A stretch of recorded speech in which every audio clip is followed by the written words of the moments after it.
Hello, and welcome to Jason Cavness Experience. I'm your host, Jason Cavness. Our guest today is Nick Forey. Nick, you ready to be great today? Absolutely. So, Nick, thanks for doing this. Really appreciate it. Great. Yeah, thanks for having me. So, a softball question. I know you like to travel. What's some of your favorite places to travel to? Oh, well, it's funny because one of my favorite cities is actually London, although I spent a lot of time there. Still one of my favorite cities in the world. Actually, but saying that, my probably almost, favorite city of all time, got to be Hong Kong. It's such a great city. Hong Kong is really vibrant, it's really different to everything else I've ever been. If anyone's never been to the Far East or even been to Hong Kong, they really got to see it to believe it. Yeah. So, what's a place where most people's like, oh, that's a great city. Everyone else go there. But you've been there, you're like, yeah, I don't know. This is kind of overrated. Well, I think for folks back home, I think they think LA is a kind of a sparkly place where magic happens. Not so much. Not so much. Not so much. I've been there a few times. Yeah, Yeah. I disappeared. Yeah, definitely. Back home, I guess it's still viewed as the as you say, with the pixie dust. But now, no way. I avoid it like the plague. And what's the place you've been to where like most people are like, you went there? I would never go there. But you know what? This is actually a great city. I went to a city in China called Chongqing. Not very many people make it that far in to China. I went there with work a few years back. I had a great time there. The team there took me out and great places to eat, great things to do. Actually in that real interior of China, it's really beautiful, right outside those big cities. And I tell you, there's some cities, twice the size or three times the size of Seattle we've never even heard of in that country. So that's certainly one of them. But that was good fun to be there. What's a place in your bucket list you haven't been to yet? Australia. Australia? Yeah. Australia and New Zealand. That's definitely a goal of mine to get over there and spend a bit of time in both would be great. Any plans to go there anytime soon? Maybe. My husband and I are looking to get out there for our 25th anniversary, which is, I've got to try and remember now, 2 years' time. Okay. So that's going to be a big trip. So next, guitar playing. How serious of a guitar player are you? Not that serious. Not that serious, I would say. I've been learning to play the guitar now for about 6 years. And I don't think I'm that much better than I was 6 years ago. So I moved on to piano now, and I'm just as bad at that now as well. So I can play both instruments really badly. Hey, at least you're trying. Everyone needs to learn new things. Yeah. So what got you interested in playing guitar and playing the piano? I was looking for something to do that had nothing to do with my work. I work a lot and long hours, and it was just a case of I really want to find something that's just for me, that has nothing to do with work, and it just happened to be a musical instrument. Back when I lived in Seattle, there was a guitar teacher who was just around the corner from the office at Amazon, and that was a great way to start. But as I say, hell, I'm still learning. I'm still probably the worst guitar player in the world. So do you have your own personal list of top 5 guitarists of all time? I don't. I'm not that serious a guitarist. Okay. That's the thing, I can play a couple of tunes, but I'm not that serious a guitarist. It's really just a really, basic hobby for me. So when someone said, Nick, I'll pay you $1 million to play this one guitar song, what would that song be? What would you play? Oh, blimey. How long have I got to learn this song? For $1 million, you'll be expecting something pretty good. I don't know, a Sweet Child of Mine. Okay. I think is always would be that one, but that might take me, a couple of months to learn that. Yeah. And so you actually grew up born and raised in Scotland, right? I was, yeah. I'm Scottish. I lived in Scotland for the first 20 years of my life. Born in the Borders area of Scotland, a place called Dumfries. But my informative years were really all spent near Edinburgh. So Edinburgh, I kind of count as my home city. So for those of us, including myself, who are like kind of ignorant on the UK and stuff like that, it's like, is United Kingdom like England, Scotland, Ireland? Like, how's all that stuff break down? You're just trying to get me in trouble. Just a little bit. So, I don't think anyone, even people who call themselves British, even know what the hell it is.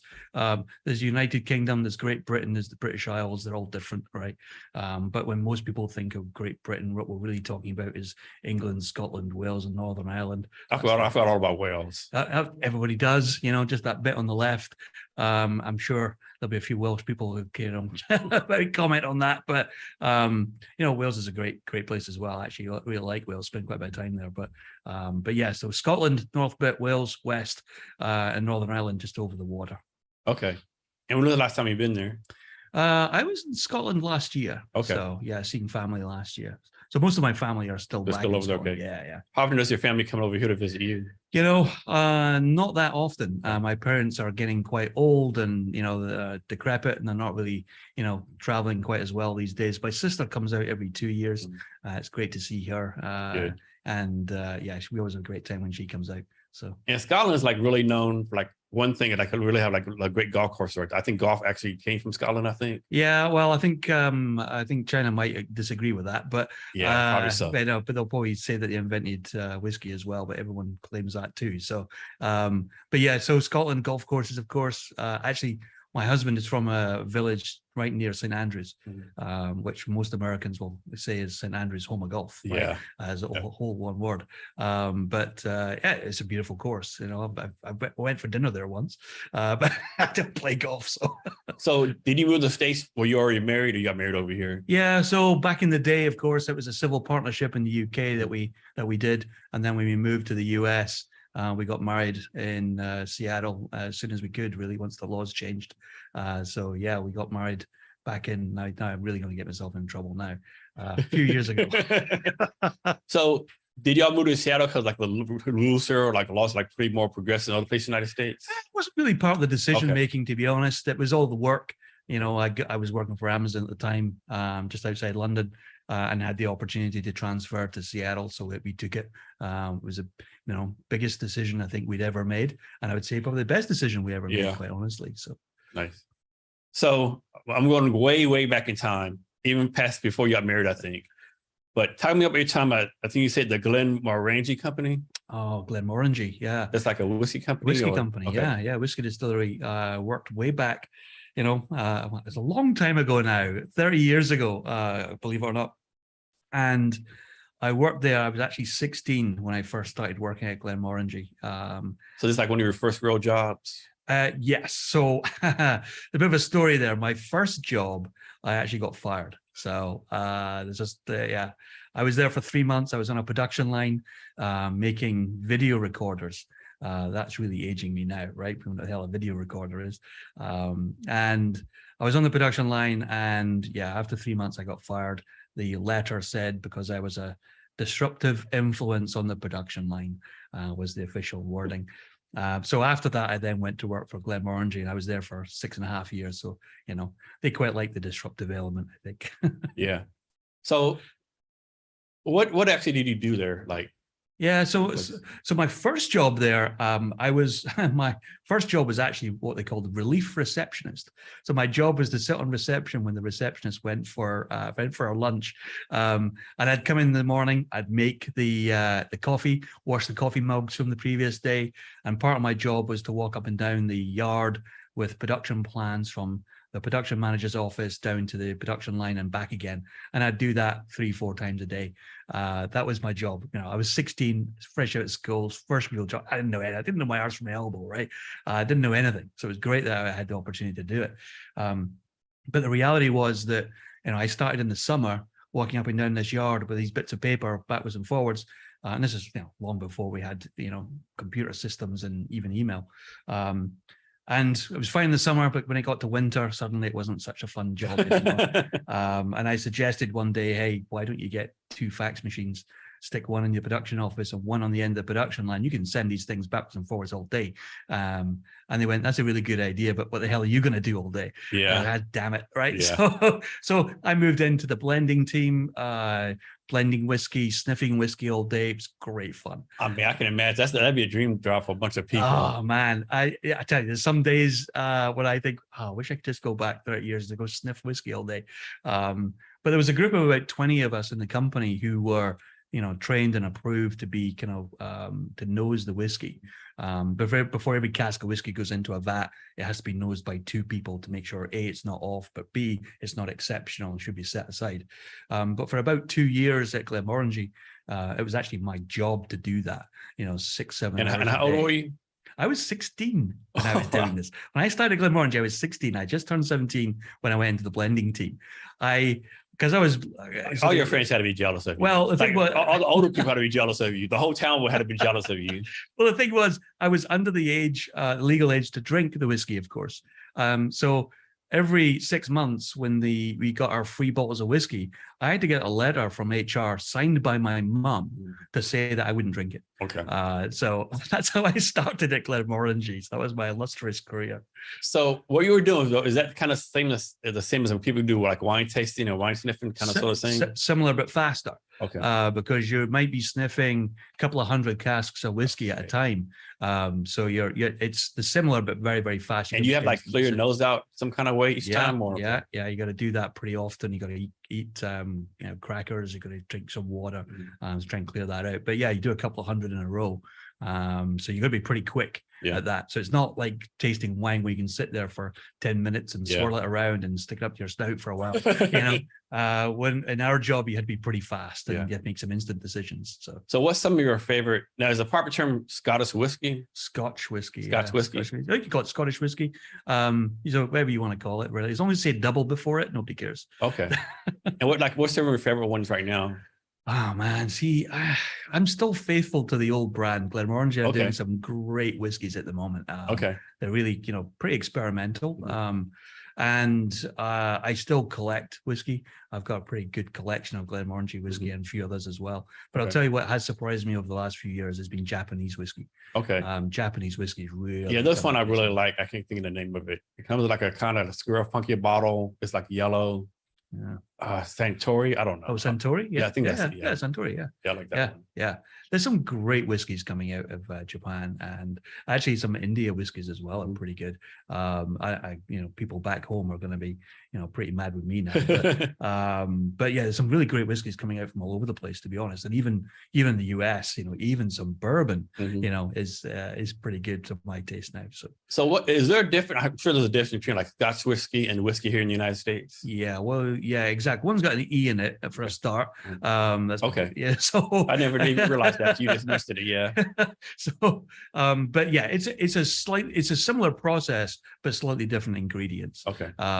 Also the way you fill the casks, whether it's a fresh cask or a used cask, which changes the flavor, also determines whether or not it's bourbon versus you can use it for Scotch, or you can use Tennessee mash. There's various combinations of it, but yeah, there's a bit of a difference. But I'm coming around to bourbon, I have to say. Do like people who are like connoisseurs of Scotch whiskey kind of look down on United States whiskey? Yeah, pretty sure. Yeah. Absolutely. Yeah, absolutely. So it used to be back in the day when I was at Glenmorangie, one of my jobs over the 6 years I was there, I had a great job title. I was the wood controller, which is a great job title. You wouldn't get away with that in the US. But that was, looking after the wood, the cask population for the company. You kind of learn a lot about, how the wood is air dried and then used for bourbon for 3 years and then emptied and then shipped to Scotland, and we use it for whiskey. And so I always looked at bourbon as being the kind of detergent that cleaned out the cask before we used it for whiskey. But as I say, I am coming round to bourbon more so now that I'm in the US. No, one thing in the United States, like I know people in Kentucky, they're like, it's only bourbon is made in Kentucky, right? Right. We have like, other bourbons in Indiana, Utah, like bourbon too. Right. There's one just down the street here, right? Woodinville. Yeah. I like them. I like theirs. Yeah. There's some, the thing with a lot of these places, whether you're making gin, whether you're making whiskey, the thing is, you spend a bit of time on it, you get the right ingredients, you put a bit of love into it, you're going to get a good product, right? You're going to get something reasonable. Yeah. And as I say, there's kind of craft distilleries that are kind of popping up all over the place. There's some really great stuff coming out of them. Is there a correct way or a proper way to drink Scotch whiskey? Yeah. Again, we can be a bit snobbish about that, right? So always drink your whiskey with some water in it. Okay, room temperature water. Always put some in there. Whiskey was never designed to be drank at 43%, which it is most of the time in the US. It was never designed to be drunk at that strength. It's supposed to be less than that, and you get much better flavor. So anyone out there who thinks I'm being kind of sacrilegious, trust me, with some water in it, room temperature. No, don't put any ice in it. God's goodness sake, don't go near it with ice. But do that, and you're going to get a very, very different experience of drinking whiskey. Okay, next, Conor McGregor's Papa 12. Is that a decent whiskey, good whiskey, or is this all brand name? Yeah, it's pretty decent. Okay. Anything, I would say, with the Scotch whiskey, anything with an age statement on it, you can't really go wrong. Okay. Right.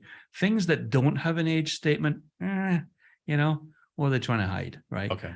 So even things like Johnny Walker, some of those Johnny Walkers don't have an age statement. I tend to steer clear of those. But yeah, generally speaking, anything with an age on it and anything that's, I would say unpronounceable, is also pretty good. Go for those ones. I'm guessing the market for Scotch whiskey in Scotland is like pretty competitive. I'm sure there's like a lot of people doing it. Yeah, absolutely. Yeah, there's a lot of people doing it. And actually, recently there's been a lot of distilleries, back in the kind of 50s, 60s, 70s, a lot of distilleries closed, a lot of them merged with bigger companies.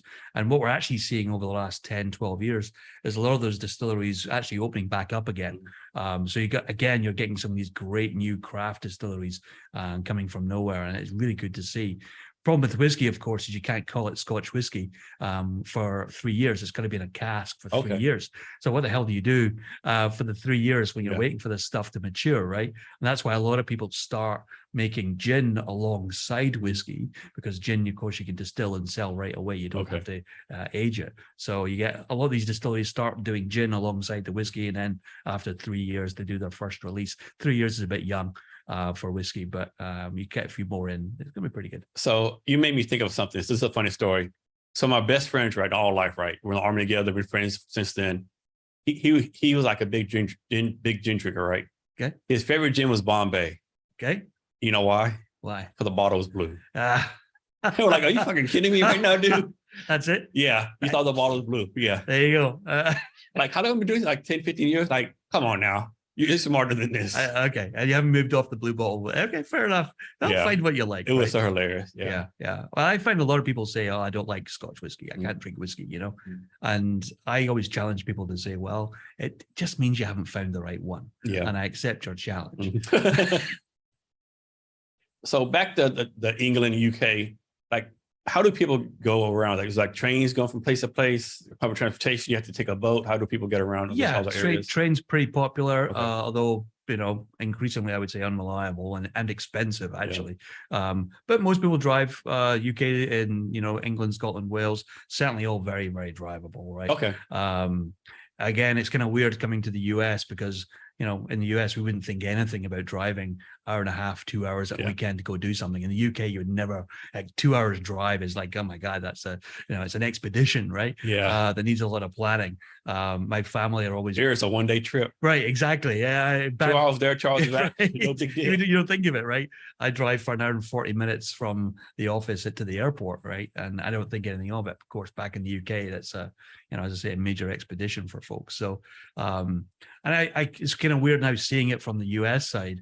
You think, wow, I could have went to some great places if I'd had that attitude back then. I could have done a lot of good trips over the weekend. You tend not to do that. Yeah. So what made you decide to become an entrepreneur? Well, it turns out I'm not a very good employee. I think that's the reality. As I say, it started in my first job when I got fired but for being a disruptive influence on the production line.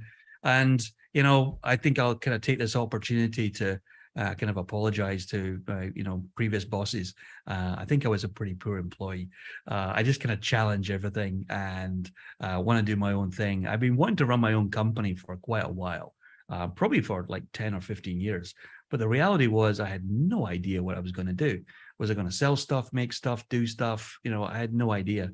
But to be honest, about 5 years ago, the idea really started kind of, coming clear in my head about what that was going to look like. And it really is just the 30 years of experience that I have, both in the business side and the technology interest that I have, really combining together to come to what we've generated here now at Silverdale. And I think it's a really kind of combination of 30 years of learning that we're now employing. So talk about this. There's a stereotype, startup founders like 24, 25, right out of college, right out of Stanford, fresh and eager to go. But the reality is most CEOs and founders of tech startups and small companies are like our age, right? Yeah. Can you talk about that disconnect in reality? Yeah, I think you're right. And I think what's interesting is depends on the kind of sector you're kind of aiming for, right? I tend to, and again, it's a very big generalization, but my target audience for what we do is not the Googles of the world. It's not the, glass offices in the middle of downtown. That's not really who I'm targeting. I'm not looking for a big payday at the end. I'm not looking for an IPO. I'm not looking to do any of that stuff, right? The reality is that what we're doing is very quiet behind the scenes, working with smaller, probably family-run businesses in a lot of cases as well. We're just not, I don't think we're chasing the same thing in reality. And I think that's an age thing. I guess if I had the gumption to do this when I was 25, I might have done something differently. But in my time of life, it's not what it's about anymore. So your title is CEO, founder, chief evangelist. Yeah. Why did you add on that chief evangelist for? Well, because I'm pretty passionate about what I do, right? And I think all my clients would agree with that. When I spend time on site with our clients, really learning about their business, and we've got clients in all sorts of different diverse businesses. We've got nonprofits. We've got a botanical garden who's a client of ours. We've got a printing company. We've got a company that does herbal supplements. We've got a client who does food products. We've got clients who do financial products, you name it, right across the spectrum. But when I'm with them, I can explain to them how good the technology can be to help release the potential of their business. And I'm really passionate about that. And big reasons why I started Silverdale. So going back time, right when you first started a company, right? Talk about the challenge you had back then, like you really struggled with it, but now you're like, what in the hell? Like that should be so easy for me to fix, but you actually struggled with it.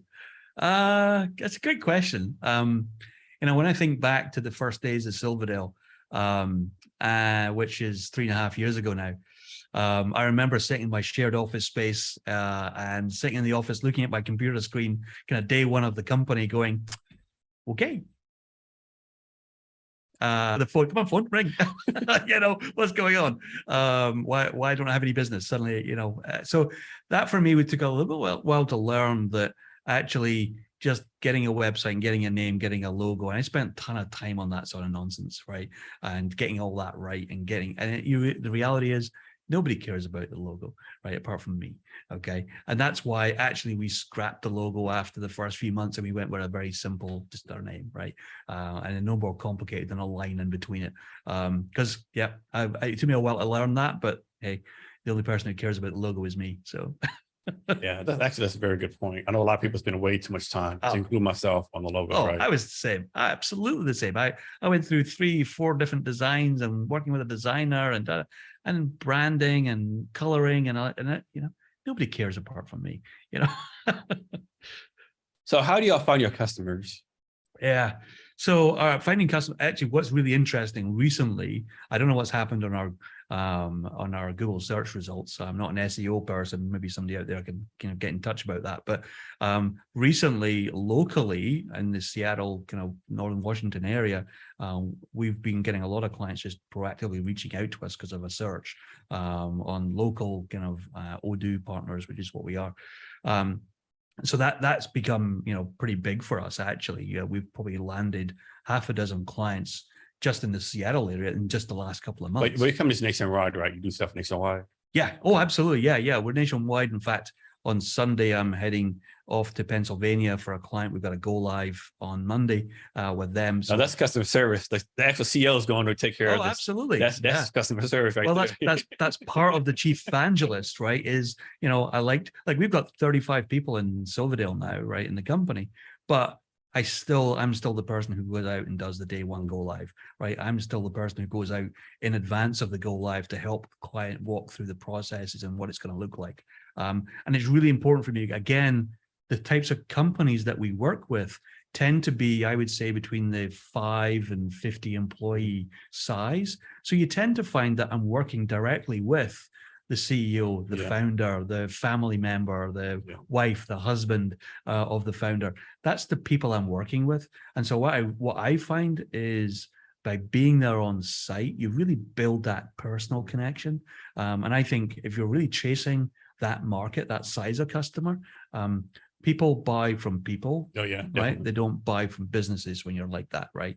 And you can't do that if you're remote, right? And that's one of the things I think that sets us apart in what we do, in fact, is that we do spend time getting to know our clients, not just virtually and on Teams calls. We do that as well, but actually being there on site, on the production floor, right, in the warehouse, right, makes a huge difference.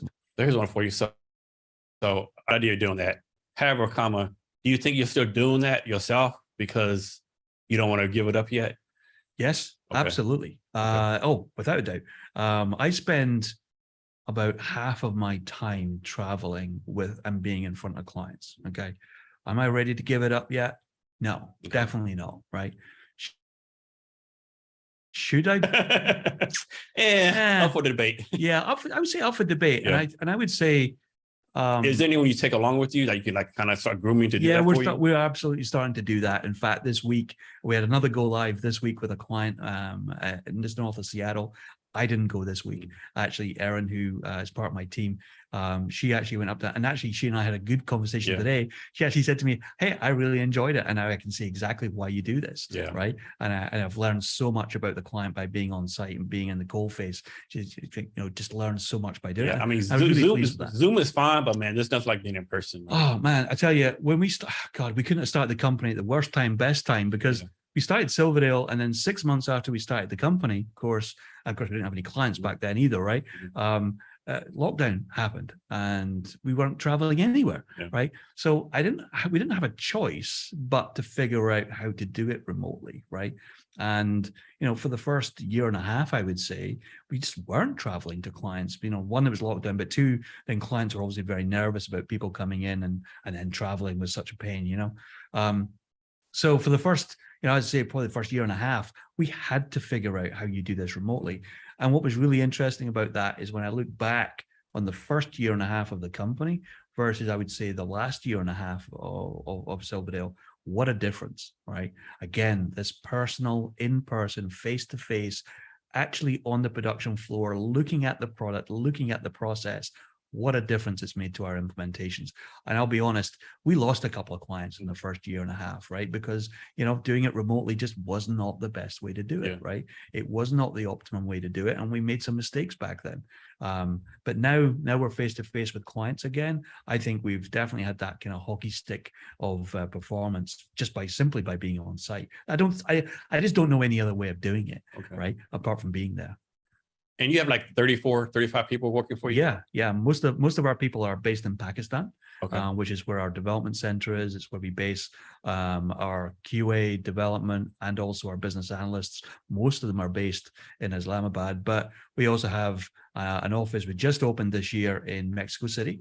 We've got 3 people down in Mexico City, and I also have 1 person out in Bahrain as well. So we're a pretty international company now. So why did you pick the country of Pakistan instead of all the other options out there? Yeah, so that's a great question. So whenever you're starting something like we were doing, the reality was a lot of the companies we work for, they're not going to spend $150,000, $200,000 on what we do, right? Which is what you'd have to spend if you wanted to people solely in the US, if not more than that, right?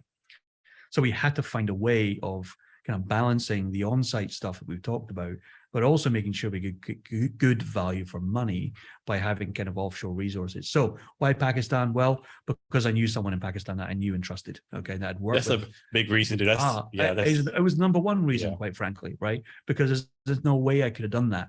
Doing it 100% remote. So having someone that's trusted there physically in the country was incredibly important. But having said that, our kind of business model when we first started, we were going down the same approach as every other ERP, smaller ERP partner does, which was have a few people in the US, sell a ton of stuff, outsource everything to a third party, and count the cash, right? That was our idea. That's what everybody else does. We thought, oh, well, that's what everybody else does. I thought, well, I'll just do the same, right? That's how it works. The reality was very, very different. We started doing that. We got our first couple of clients, started doing the projects using some third-party developers and other companies, and what a disaster. After the first 3 months, Afzal, who's my general manager out in Pakistan, we just looked at each other, okay, this is stupid, right? We're just doing this all wrong. We don't have the level of control. We don't know what people are working on. We can't get priority. We can't give proper updates. So we said, okay, stop. We're going to do this. Let's do it right. So I said, in office, go put people in it. Find some people, go put them in our building. Let's train them. Let's put them into our way of working. And, since we made that decision, we haven't looked back. We started with, we hired a couple of developers in that small office, and within 6 months, we had to move out of that office because we'd outgrown it. So your guy in Pakistan oversees all the day-to-day operations for you? Yeah, in Pakistan, absolutely. Yeah. So we now have a couple of people. I've got 3 directors now. Okay, one responsible for sales, one for product and the consulting side, and then Afzal now runs the development and QA part of the business. How often do you go to Pakistan? So I've been out once. I was out in January this year. Again, because of COVID, it just didn't happen. It was kind of weird starting up a company and employing a lot of people and working with them day to day and never actually met them face to face. It was kind of weird. And I was out in January with the team, spent a good 3 weeks with the team out there and had a really great time with them. And, it was great to be able to connect with them in person. Again, similar to being with clients, being with the team face to face. There's nothing like it, right? Absolutely nothing like it. Yeah, I think most average Americans don't have a wrong perception of Pakistan. They think it's like a desert. But when I was in the Army, I had to go to officer school, right? Okay. And the U.S. brings like officers from different nations. So one of them was from Pakistan, right? And he shows the pictures like, this is Pakistan. Like we had no idea. We thought it was like desert wasteland. It was like mountains, creeks, flowers. Yeah. I was like, this is beautiful. Where's this at? You'll see this on the news. Yeah. He said, yeah, it's actually a very beautiful country. Yeah, we're based in Islamabad, and it's a beautiful city. It's like every city in the world, right? There's some good parts and some bad parts, right? But I tell you, it's surrounded by hills. It's got, it's a really great architecture, and I have to say, really great people. I had a great time in Pakistan. The hospitality is just incredible. And as we sit here, just in the last couple of days, but of course, there's been more political trouble in Islamabad and the rest of the city, country, which is a shame, quite frankly, right? Because you find, again, the people I'm working with, interacting with on a day-to-day basis, just again, like everybody, they just want to get on with their lives, right? Yeah. They want to make money, they want to do stuff for their family, they want to make a better life, right? And it's just a real shame that they're not able to do it. Were you able to do any like quote unquote tourist stuff while you were there? Yeah, we did a little bit. Yeah, so I did some activities at the weekend, did some parasailing, which is fun. Oh, wow. Yeah. That's the thing for your bucket list. Yeah, right. I'm not exactly the right build for parasailing as well. It was a very powerful boat they had to use. But that was good fun. And yeah, we got some kind of good relaxation time with the team, and some really great hospitality, as I say. So I had a really good time out there. So I have to ask, when you were getting ready to go on the trip, were people in your family, your friend, like, you going where? You can't go there. Yeah. You don't get kidnapped by terrorists and on and on and on, right? Oh, my mother was beside herself when I told her I was going. She has the, find my iPhone, find my friends thing on the phone, I can just imagine her sitting there every 5 minutes refreshing the screen to say where I was. But yeah, a lot of people were kind of apprehensive about that. I have to say I wasn't, having worked with the team closely for a long time. I mean, you know that you're going to go there and take care of you, they're going to protect you, 100%, 100%. And, I tell you, I've felt much more unsafe, I would say, in a lot of cities all around the world. You wouldn't think of quote unquote Seattle. right. Okay. And I didn't feel unsafe in Islamabad, not even once. It was a really great city, really great, full of great people. So another dumb question. Of course, I know the answer is Pakistani food, but what is Pakistani food? Well, it's really interesting because, isn't that a dumb question at all, right? Because what I think a lot of people, certainly in the UK, I would say, what a lot of people see as kind of Indian food is actually Pakistani food, Okay. right? And there's a lot of crossover there as well. Of course, back in history, they weren't two separate nations. Yeah, so, they were like, so it's not a big surprise, right? Yeah. They went to countries like 25,000 different tribes. Exactly, right? So the food, a lot of meat, a lot of vegetables, though, a lot of rice, but really, really not. I would say the big surprise for me was it wasn't so much spicy, hot, spicy, chili, spicy. Definitely not, but just tasty. Okay. Really good, tasty, spicy food, right? And I liked all the food I had. I was laughing with my husband when I came back that at the weekend we went out to this event place, and there was a meal at the end, and they were a little bit worried about what I was going to eat. And they had specially organized a cheeseburger and fries. And I was like, oh wow, okay. Well, I really appreciate the thought. But I'm just wondering, how the hell did you get a hold of a cheeseburger and fries in the middle of nowhere, when everybody else was eating this great, local food, which I was really enjoying. Yeah. And then suddenly this cheeseburger and fries are out. I'm like, what the hell? Yeah, that's crazy. Great gesture. Oh, yeah. Don't get me wrong, but it's just like, wow. I'm not missing it that much. Yeah. So our subject, often we sometimes wish, how way back in the day, World War I, World War II, or the case would be, where these people like divided India, Pakistan up, divided Middle East, all these different things that was best for them. Like we could bring them back to life and like, hey, look what you messed up, right? Oh, yeah. Like you need to fix this, like some kind of accountability, right? Because it's like, yeah, it was just ridiculous. I tell you, as a British person traveling around the world, I do find myself apologizing a lot, for my ancestors. And, we left a lot of the world in a much worse position than we found it, quite frankly. And just look at what's happening, in Hong Kong, just look at what's happening in, India and Pakistan, of course, as well. And, there's probably dozens of examples where that's happened. Yeah. Some people just like made a decision and didn't think about the long-term repercussions or just arbitrary lines drawn on a map. Yeah, who cares? This people live for hundreds of thousands of years. We'll put these other people in here. Oh, and just drawing a line on that map in a conference room somewhere, right? As a political probably never been to the place at all. No, that's it. Splitting families right down the middle. I still get this from my team, talking about their family, who still have people over the border in India that haven't met for years, and there's cousins and aunties and uncles, etc., that never met because guess what? Somebody 60 years ago decided to draw a line on a map. It's crazy. They drew the line on a map, went out, had the tea, and then they were done with it. They probably never thought about it again. That's it. Exactly right. They all moved on. Pakistan, boy, that's an interesting place, right? Because have you seen what they do, like that ceremony every day? Yes. I mean, it's like, I wish I could see that in person. It's like really, I won't say outlandish, but like really holiday ceremonial, right. Like really like showy and stuff. Yes. Yeah. I think they try and outdo each other. Yes. Every day on that border crossing. I know the one you're talking about. But as I say, I traveled in a lot of different countries. Thankfully, around the world, I've been pretty lucky to be able to do that. And no matter where you go, you tend to find, at least the people I've met, everybody just wants to get on with their lives, right? They don't care about the politics. They don't care. It's never the majority of people who care about that stuff, right? It's a real shame, right? Yeah. In a lot of different places. I know I follow this one guy on social media. I can't remember his name, but he was like, those are different countries and travels. Like dangerous country. One time he did he went to Honduras for 7 weeks. No, 7 days, I mean. And it was like, where you said it's so peaceful, people doing their lives, and like there was no like murders or scandalous stuff or people leaving, like, Yeah, well, it's funny. My husband and I were actually just talking the other day about Costa Rica. We're just a beautiful place, right? Beautiful place, very stable country. And we're actually saying, well, I wonder if it's such a stable country because it doesn't have a military. It's it's one of those things where maybe they're onto something there. I'm not saying all militaries are bad there, but I'm just saying what a strange coincidence. That actually we don't have one. Then very different way of working, right? It is. I think there was only a few countries that don't have a military. Yeah, exactly. It's very few, right? Yeah. Very, very few. It's the only one I can think of, actually. Yeah.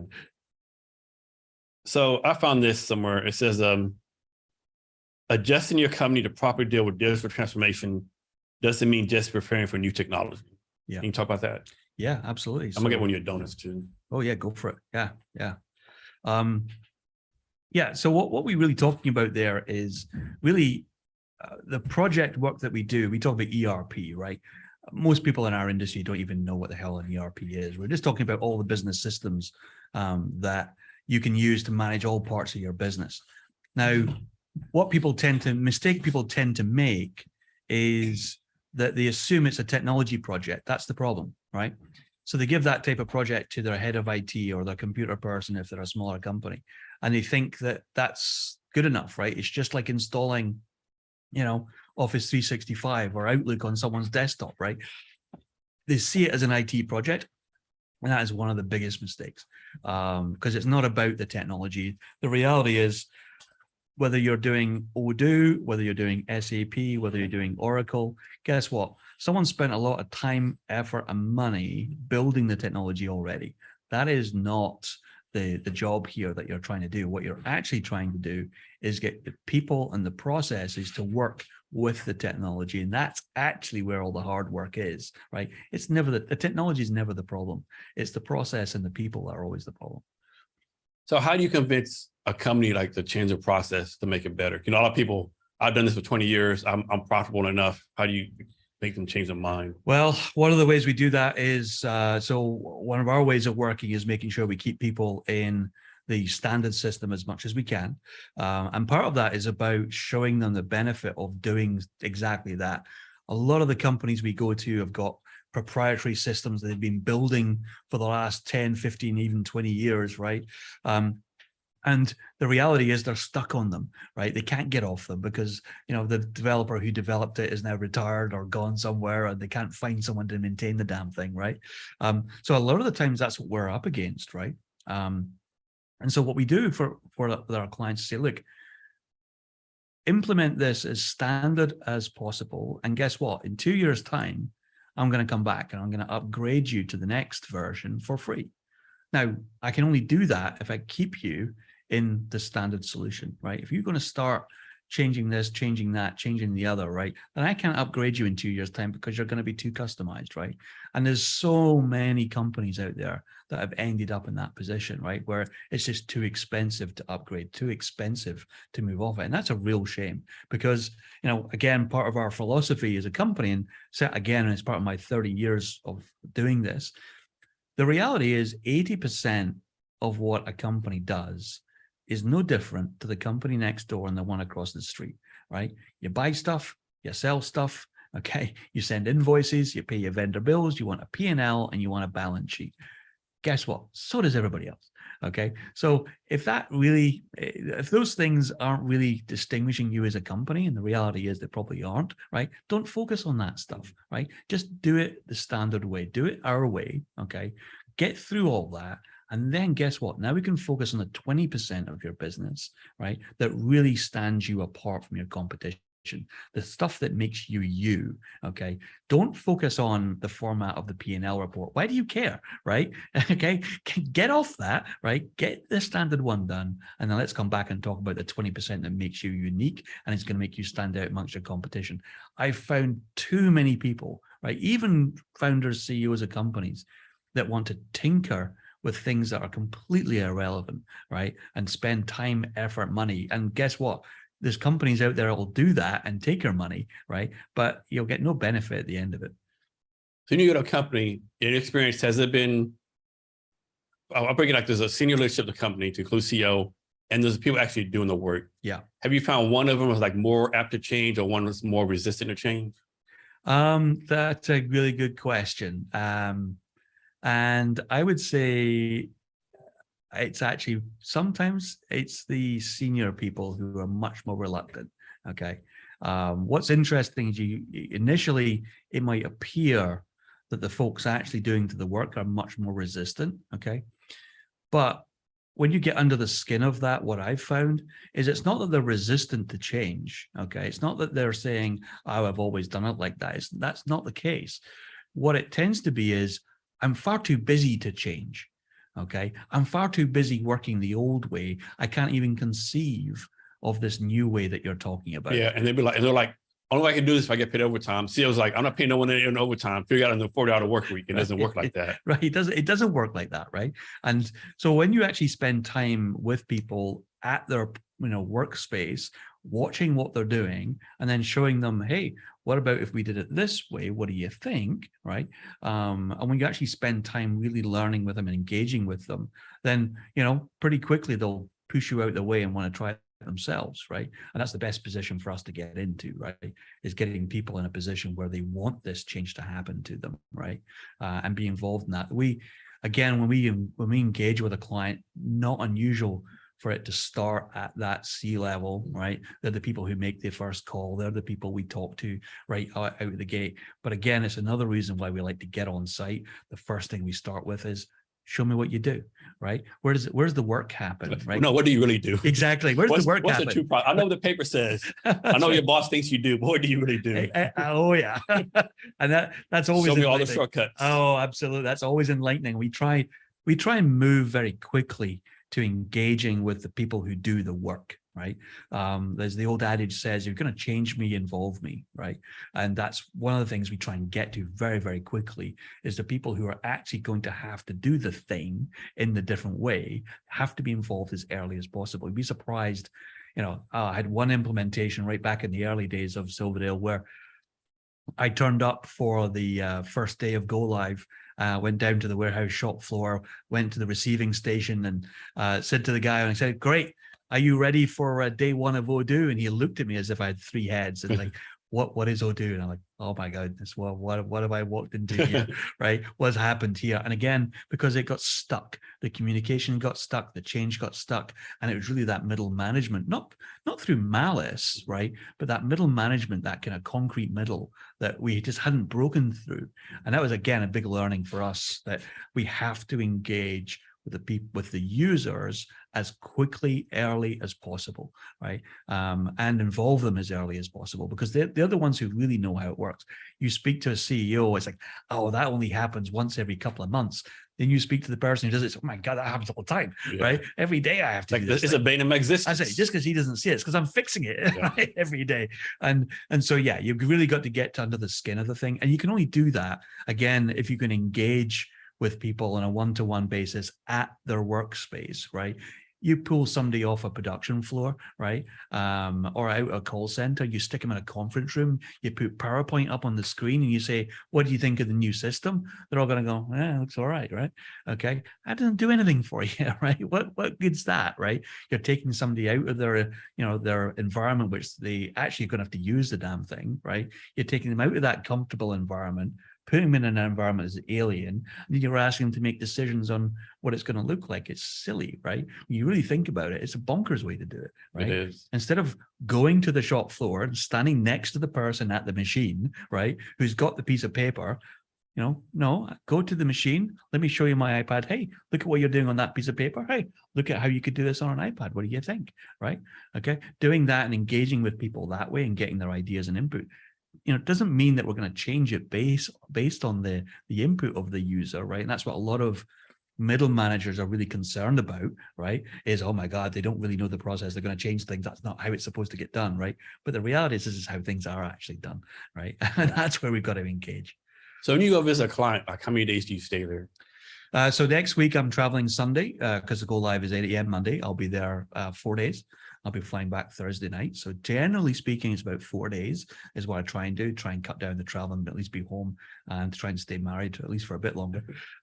So yeah, I try and do at least 3 or 4 days, 3 days minimum. You don't learn anything in less than 3 days. You can't just go in for an hour and sit in the conference room and drink coffee and leave again, right? You don't learn anything apart from how good the coffee is. But actually being there on the shop floor, arriving in the morning at the same time as the rest of the workers, right? And even walking in the same door as the workers, you can see how do they clock in, right? It's something as simple as that, right? Which is one of the things that we implement for clients, right? Is clocking in, clocking out, something as simple as that. Well, If you don't walk in the same door as the people who are clocking in and clocking out, how are you ever going to find out how that happens, right? And so you've really got to engage at that level. There's no point engaging in the conference room. That's not where the work is done. Has the company ever told you, like, I appreciate you want to come visit us, but like, you'll be in the way. This don't come, you'll be in the way. Let's do this all over Zoom. Not that they've said it to my face.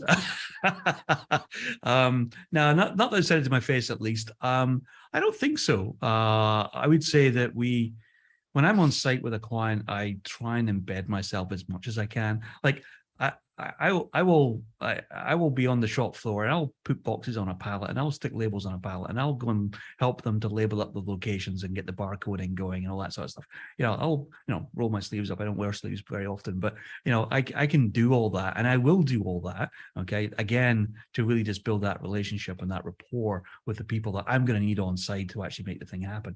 So tend to kind of respect people's workspace and get out the way when they need to get on with stuff. Absolutely.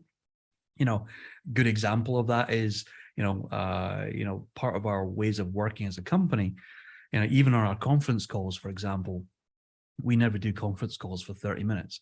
We never do conference calls for an hour, ever. Okay. Our conference calls are always 25 minutes and 50 minutes. Why? Because the client is like us, right? They're moving from one call to the next. And if you don't give people 5 minutes in between to grab a coffee or to go to the bathroom, right, they're going to be late for the next one. Right. And so that's why we set some standards that say, hey, we never do 30-minute meetings. We never do 1-hour meetings. Why? Because it's respectful. Okay. You're giving people 5 minutes to go do stuff that you need to go do. Right. And so that's part of a kind of our ways of working is a very respectful, but what I would also say is a very challenging way of working with us, right, is that we will challenge and we don't just say yes. Okay. We actually push back and say no. Why? Because I know in 2 years' time, that when I come to upgrade your system, if I've spent a lot of time and effort tinkering with it, I'm going to have to tinker with the whole damn thing again in 2 years. And it's going to cost me money. That's our skin in the game as a company to make sure we don't go off down that mass customization route. Who's your perfect customer? Perfect customer. Good question. Right. So our perfect customer, I would say, is somewhere between 15 to 30 employees that are probably around the 25 to $50 million revenue mark. They are making stuff, okay, or buying and selling stuff. They may be a startup. We've done a lot of work with startups. I enjoy working with startups, quite honestly. We actually startups very engaging with us because they don't know what they're doing. They don't have a business process. So guess what? They're very eager to adopt our standard business processes because they don't have any yet. So they're great to work with. We've done quite a bit of work in the startup space. Certainly, I would say people who make stuff, sell stuff, the physical world. And I think that's because I connect very well with that. I've worked on production lines, I've worked in warehouses, I can engage with that. But that doesn't mean we have clients in the financial space, telecommunications space, we have clients in the nonprofit space as well. Again, it's just about, working with our clients on a people basis rather than a technology basis, I would say is what makes us stand out. But yeah, that kind of 5 to 25, what I tend to find is that companies who only have a couple of people, they want to customize everything. Okay. Those who have more than 50 people want to customize everything, right? Because they think they're too big and important to use standard, right? And it's that real group in the middle there, okay, where you're not quite big enough to afford, mass customization, but you know that you want to grow. That's the people who are great for us. They're in a great spot. Can you talk about your sales process, how your sales process works for y'all? Yeah, so our sales process, what most people who come to us already know they're looking for an ERP, okay? So, or they know they need something better than Google Sheets or Excel, right? They've probably already done some research, so they've already, looked at a couple of different systems, and they're, I would say, almost settled on using the Odoo system, which is what we specialize in. When they come to us, they're really looking for that experience, okay? And so our sales process tends to be explaining to them how our standard implementation method works, okay? And really getting them to buy into this concept of use standard first, don't do the customization, use our business process library that we already have, okay? And really walking them through the benefits of that and really getting them to rethink how they're going to buy this thing. Because the reality is what we do is so different to our competitors. They're probably talking to 2 or 3 other people, right? And they think they're looking at the same thing, but actually they're really not looking at the same thing at all. And so our sales process really is about explaining how we work and how we get things done, right? And once people get that, right, we have a pretty good sales close rate, I have to say, right? Once people really engage with us and understand our process, they understand that it's pretty unique. And what's the average sales process cycle? Like 2 months, 3 months? I'm sure it changes. Yes, I would say 2 to 3 months is about average for us. But we've got extremes on both sides. Our shortest cycle has been 8 days from first phone call to signing the deal. As short as 8 days. I have a sales cycle. In fact, we have a go live in a couple of weeks' time with a client, and the first conversation with them was 3 years ago, right? Sometimes people will investigate it, they'll go away, think about it, they'll go look at the money, they'll go look at the cash flow, they'll go, come up with the project, and then they'll come back a few months later, kick the tires again. So it's a big decision for a lot of the companies we're working with. That's the reality, right? For us, it's project 196 or whatever number it is today, right? That's, for us, our bread and butter is what we do. We're very confident in what we've done it many, many times. We're very experienced in what we do. But for our clients, we have to remember this is probably one of the biggest decisions they'll make for a long time in their company, right? And probably one of the biggest financial decisions and commitments they'll make too as well, right? Again, with so many horror stories out there, okay, Gartner said that 80% of ERP implementations fail to meet the original objectives, right? Why would you even start a project to being successful, right? Like if you're a small company and you're going to be paying $75,000, $100,000 on an ERP implementation, and you've only got a 1 in 5 chance of being successful, would you? You might as well go bid some horses. Right, exactly, right. And you might as well go buy a Subway franchise. You'll get a better return, right? So with us, it's really about, again, that personal connection to say, hey, we're with you. We're not going to let this thing fail, right? We've never failed yet, right? And really making them see that, no, we're not just a come in, take your cash, here's your system, turn it on, off you go, and good luck, right?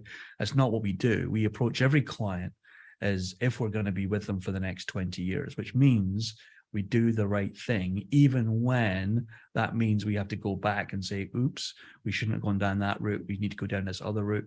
We've done that before with clients where we've done some customization, and after a few, oops, that was not the right thing to do. And we've had to roll that back, and we have that very awkward conversation, okay, with a client that says, we got this bit wrong. We're going to roll this back and we're going to do it again. But I'd rather have that awkward conversation in the conference room, rather than in a year's time where another competitor of ours calls them just on that wrong day when it all falls apart. I never want to be in that position. So I'd much rather have that conversation, admit our mistakes, and then do it again, right? How do y'all make your money? Like, do companies pay you per project, like a monthly fee, hourly rate? How's that work? Or is it different for each company? It's actually different for each. Our preferred method is to do fixed price. I think it's fairer for the client. I think it's fairer for us. It keeps us honest. It's our skin in the game as well, right? If I tell you, hey, it's going to take me 18 weeks and it's going to cost you $90,000, right? Okay, that's what it's going to be. Well, I've got to put my skin in the game that says it's going to be 18 weeks and $90,000, right? A lot of our industry works on, hourly or daily rates, okay? But that's the wrong way to be incentivized in this type of business, right? Because guess what? You get halfway through, it's like, oh, you didn't tell me about that thing. Oh, that's an extra week, and it's an extra this. I mean, what's the joke with construction projects? You want to construction project not forever, paying by the hour. Right, exactly. And this ERP projects are exactly the same, right? It's always, and this, and a little bit of this, and a bit of that, and a bit of that. And suddenly an 18-week project, suddenly a year later, years, we've had clients. In fact, I'd say about 60% of our business that we have is what we call rescues, okay, where that's happened to someone, right? They've got so far down the road and it's just mañana, right? It's always jam tomorrow. And, and people get so far in, hey, I'm already $120,000 into this project. I can't stop. You feel, it's like, I'm so far into this thing that I got to keep going, right? But I just don't know where it's going to finish, right? And it's a real shame that a lot of companies get into that position, right? And I never want a client with us to be I know a lot like of startups like that, they'll pay an outsource company like $100,000. This is nowhere near what I asked for, nowhere to agree to. And like, you keep on going to the same company and it's a decision that's hard to make. Right. And I'll tell you right now that I will never do a $100,000 project, right? Never. Right? Why? It's too big. Okay. It's too big for us to comprehend. It's too big for the client to comprehend. Right? I would much rather do 4 $25,000 projects, right, with very clear deliverables, with very clear, milestones as part of that, and say, hey, first part done, great, fantastic. How are we all feeling? We ready for part 2? Let's do it, right? Let's go. Right, let's do part 2, part 3, part 4. I would much rather do that than a $100,000 project. Well, I think our industry sometimes calls kind of the big bang approach, right? The problem with the big bang approach, it does exactly that. It goes bang in a big way. I never want to do those, right? I would much rather go live with this than this thing, and start building on that and building on that trust. Those $100,000 projects for me, even bigger than that, they scare the living daylights out of me. I've seen them, right? I've worked with SAP implementations. I've worked with BPICs. I've worked with Microsoft Dynamics, the Oracles of the world. And those projects, oh my goodness. No, I never want to do another one of those as long as I live. How do you handle clients who will say like, you're doing everything you need to do, everything's agreed to, but they're not happy with something for whatever reason? They're like either needy customers or like not happy with you. How do you handle that? Well, first of all, it's setting the expectation very clearly up front, okay, that these projects are painful. Okay. I can't make it any less painful. Okay. They are, right? They're disruptive. They take a long time. They're going to suck up a lot of your time and energy. Okay. It's going to be disruptive on your day-to-day operations, right? Again, I'm upfront and honest with clients. I'm not going to come in and say it's a bed of roses and it's all going to be fine and don't worry about it. We'll do everything for you. You'll come in the morning. It's all going to be there. It's all, it's all going to be lovely. There's no point setting that expectation because it just isn't the reality. Okay. Is preparing our clients, okay, and making sure they're fully aware. Hey, like on Monday, I'm at my go live on Monday. Something's going to go wrong, okay? Something will go wrong on Monday, okay? I don't know what it will be, okay? I can do as much prep as I want. I can do as much planning as I want. I can do as many practice runs as we want on the transfer, but something will go wrong on Monday. What's important is for the client to know we're here. Okay, we're not going anywhere. We're in it with you. I'm standing right next to you. Okay, we're going to get this thing working. And so clients a lot of our clients kind of get that, but it's very easy to forget when you're a couple of weeks into the go live and something's gone wrong. It can be very frustrating, especially when they've got their own customers, right, who are complaining. Listening, being, having great empathy for the client, giving them a realistic workaround. Okay, we can't do it this way or like this. I tell you what, though, here's an alternative. Or what we've done previously for clients, again, because I have my team out in Pakistan, sometimes we'll take on some of that work, right? So for example, oh my goodness, we've got to manually key this stuff because a connector's not working somewhere. Hey, don't you do it, I'll do it, right? I'll get 2 or 3 of my people on that for the next week until we figure it out. Hey, that's what we'll do, right? We'll make it happen, okay? And so, we try and give the client options. And honestly, some of it is about pushing back as well, right? And saying, hey, wait a minute, right? We told you this wasn't going to be plain sailing. Guess what? Here's the not plain sailing part, okay? Let's just get through this. Keep the communication clear, okay? Make the expectations clear up front. I tell our clients that, working with us isn't like going to the ice cream shop, okay, right? Where it's just an experience from start to finish and you get something wonderful at the end. Right, you got to think about what we do in the projects. That it's like going to the dentist, right? Okay, you got to do it. You've got to do it. Okay, it's going to be a great result after a few weeks. Okay, but guess what? It's going to be painful at the time, right? And it really is. There's no point sugarcoating it. Has this ever happened where like clients sign up with you, it's not a good match, but then down the road you're like, okay, I mean, they didn't lie to you, but like everything wasn't really told right, and it's not a good metric. I mean, like, how do you like? I question trying to ask, like, how do you go about firing a client if you have to? Yeah, we've done that a couple of times. We have had to fire a couple of clients. Okay. Some of it that match with us is about, we have a very prescribed method of how we work. Okay. Why? Well, first of all, it's based on 30 years of experience. Okay. I've seen this thing many, many times. Okay. I've seen this movie before, right? I know how it ends. If it goes this way or if it goes that way, you got to trust us in our process. Where clients that really don't work for us is when they want to go outside of that process. So when a client says to us, for example, oh, I'm going to keep a log of all of our tasks in a Google Sheet and I need your team to update it. No, not going to happen. Okay. I already have the tool to do that. And that's where we do our tasks, because guess what? You're one of 30 clients. So they're one of 30 projects I'm running right now. I can't run your project on something different. So either you work this way or I can't work with you. So some people see that as very, I would say very draconian, right? And we're very, very clear about how we work. But honestly, the way that we deliver, the quality and the timelines that we've got to hit, and the experience that we have, and the success that we've had, is because of those processes. And I'll tell you, without exception, every project that's gone sideways on us, right, is because we didn't follow our process. Okay. Right. Without a shadow of a doubt, it's where we've decided, oh, we're going to do something slightly different for this client, or slightly different over here. Right. Without a doubt, those things are going to go wrong. You've got to stick to your process, stick to your guns. Right. So for your sales process, how does that work? Like, how do your salespeople know who to reach out to? Because last time I saw, like, there's no company out there saying we need this done, right? Oh, no, yeah, no one ever. Yeah. So how do y'all find your clients? So a lot of our clients, as I say, are rescues. Okay. What that means is that, we will proactively reach out to people who are using the system saying, hey, how's it going? Right. One of our entry level products that we have is the Odoo audit. Okay. Which is a great product because it means that, it doesn't matter where you are in your journey of your ERP, we'll come take a look at it for you. Right. We'll shake the thing down. We'll go look at what, versus our standards, what does your system look like? What does your project look like? And we'll give you an honest assessment at the end. It's a great product for us. It opens up a great conversation with the client. Just takes that Odoo audit email to hit someone's inbox just on that day where they're having just enough issues, and say, hey, tell me more about this, right?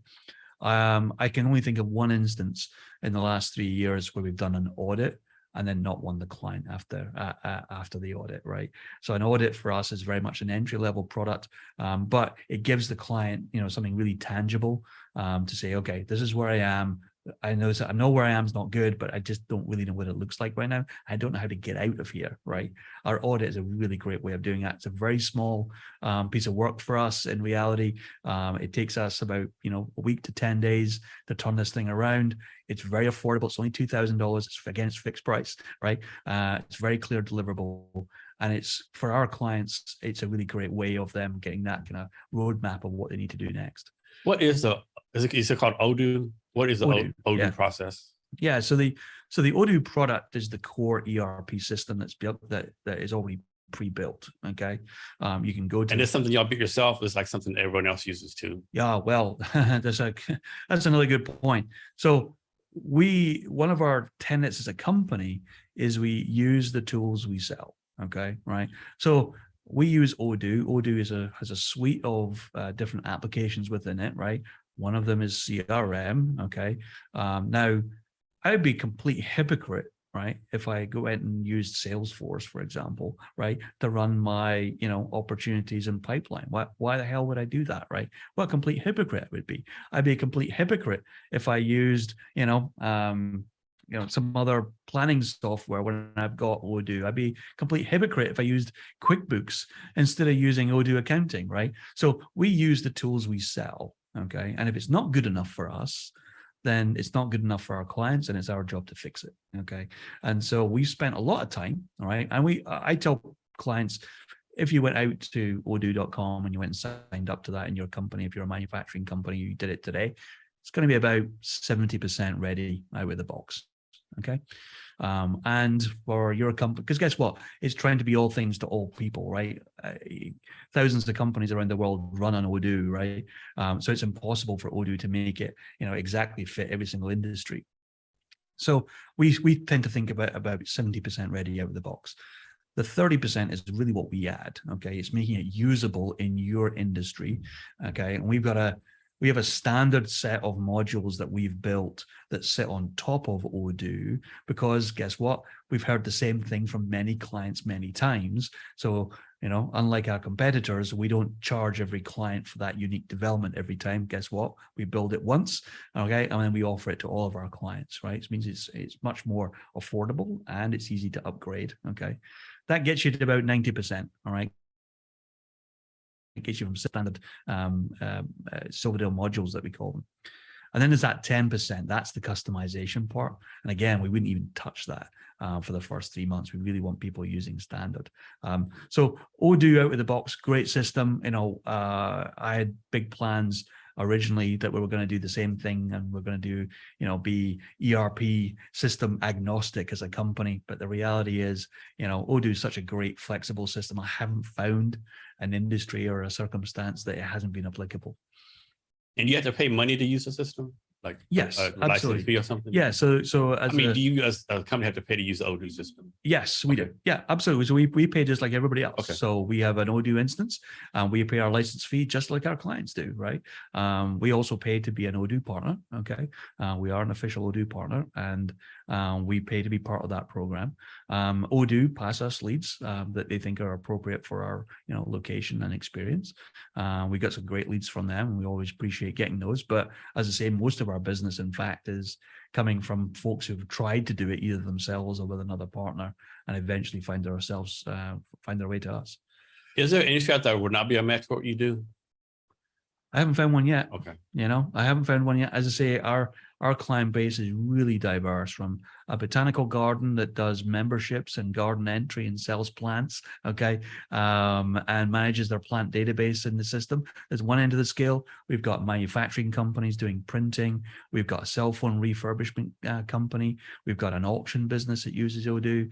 We've got a company that does herbal supplements. We've got a cafe. We've got a Chinese dumpling house, a restaurant chain as a client. I don't know what's more random, that the dumpling place or the plant place. There you go, right? There you go. And that's the thing, is that the system itself is so robust, and it can be used in really any industry. Honestly, if you've got a process, okay, if you buy stuff, sell stuff, create an invoice, pay vendor bills, you can use the system, right? So Nick, talk about, I found this also, democratizing enterprise resource planning. What does that mean? Yeah, democratization, this is really big for me. This is one of the more core things that we do as a company. Is what we mean by democratizing ERP is making it accessible to companies of any size, okay? Traditionally, the big ERPs, the SAPs of the world, the Microsoft Dynamics, all those guys, that are chasing the corporations, right? If you haven't got 2 years to do this thing, and you haven't got, hundreds of thousands of dollars, if not millions, right? ERP really has been out of reach of most small, medium-sized businesses, okay? What we've done is we've taken the way that we implement ERP, okay? We've got that down now to such a great science, okay, that I can pretty accurately give you a quotation just from a couple of phone calls, some questions. I can give you, okay, here's what I think it's going to look like in terms of timeline and in terms of cost. And again, we work on fixed timeline, fixed cost, right? And so what that does is it opens up our methods, okay, and getting access to these world-class ERP systems to companies that wouldn't necessarily get access to that, right?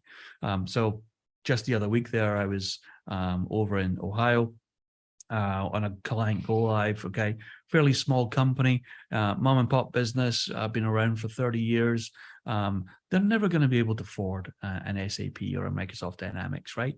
Never, okay? That's just completely out of reach. But guess what?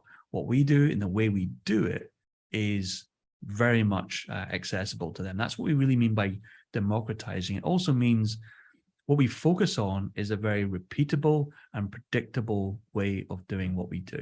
And that gives people great comfort. So let's suppose, I'm making these numbers up.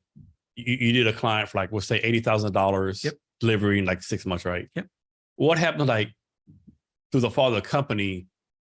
The 6 month timeline is missed, right? What happens then? Does the company pay you more to keep on going, or you say like, how's that work? Yeah. So generally how that works with us, as I said before, like I would never do an $80,000 project. Okay, I mean 40,000. I mean, Okay. 20, okay, So yeah, right. I'm going to split that up into phases. Okay. I'm going to split that up into different stages as well. Now, if we don't deliver on time, okay, you get that phase for free. But let's say it's the fault of the company, not your fault. Well, if it's for so we do sponsor calls every week, okay, during a project.